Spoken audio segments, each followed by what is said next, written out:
இந்தியாவின் number 1 masala brand ஆச்சி மசாலா வழங்கும் மணிச் செய்திகள். இணைந்து வழங்குபவர்கள் அரசன் சோப். ரொம்ப நல்ல சோப்.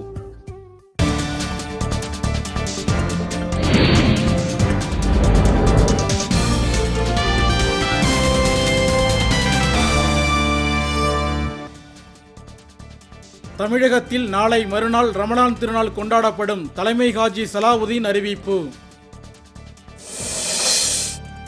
நடுவண் அமைச்சரவை மாற்றத்தால் எந்த பயனும் ஏற்பட போவதில்லை என காங்கிரஸ் குற்றச்சாட்டு. திருப்பதி முதலாவது மலைப்பாதையில் பக்தர்கள் சென்ற பேருந்தை சிறுத்தை வழிமறித்ததால் பரபரப்பு. ராமேஸ்வரம் துறைமுகம் அருகே 30 குடிசைகள் தீயில் எரிந்து நாசம். மர்ம நபர்கள் அட்டூழியம். வழக்குரைஞர் சட்டத்திருத்தம் திரும்ப பெறும் வரை போராட்டம் தொடரும். தஞ்சையில் வழக்குரைஞர்கள் தீர்மானம்.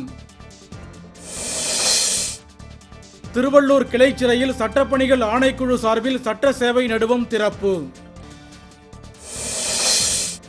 பாலாற்றின் தடுப்பணையை பார்வையிட சென்ற தமிழிசை சவுந்தரராஜனை தடுத்து நிறுத்தியது காவல்துறை.